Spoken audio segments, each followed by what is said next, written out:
তো তোমরা দেখতে গাইস তোমরা না জানলে হয়তো বিশ্বাস করবে না, পটলের চারা তোমরা কিন্তু মাঠে তোমাদের মন মর্জি যেভাবে তোমরা লাগিয়ে আসছো সেটা কিন্তু পুরোপুরি ভুলভাবে লাগিয়ে আসছো। আমি এই ভিডিওতে দেখিয়ে দিয়েছি তোমরা কিভাবে পটলের চারাগুলো লাগাবে।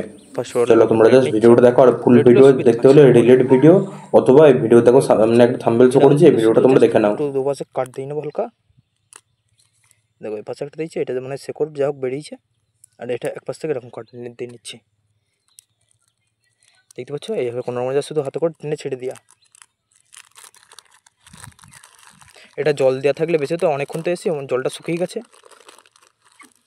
দেখো এরকম কিন্তু জাস্ট প্যাকেটটা কিন্তু দেখো বার করে নিলাম। এইখানে দেখো মাটিটা এটা যেটা চিহ্নিত করা ছিল বলছিলাম, এটা শুধু মাটিটা ফাঁকা করে নিয়ে দেখতে পাচ্ছ এইভাবে শুধু বসিয়ে দেবো। দেখতে পাচ্ছ মাটিগুলো কিন্তু দিয়ে বসিয়ে নিচ্ছি অলরেডি, দেখো তোমরা হয়তো বুঝতে পারছো। দেখো আমি কিন্তু চষা মাটির মধ্যে নরম মাটিটা নিচ্ছি, যেটা হালকা ভিজে ভিজে আছে, কারণ কালকে সকালবেলা ছাড়া তো জল তো তখন আর দেবো না। এটা দেখতে পাচ্ছ আমি কিন্তু এভাবে চেপে দেবো,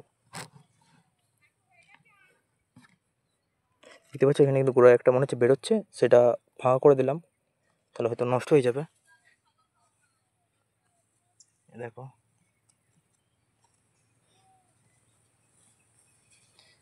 শুধু নরম মাটিটা দিয়ে চেপে দিলেই হবে, এইভাবে হালকা করে উঁচু করে দেওয়া। আর এই মাটিগুলো একটু সাইডের মাটিগুলো যেগুলো দেখো ভেঙে ভেঙে গেছে সেগুলো একটু জাস্ট সমান করে দিচ্ছি।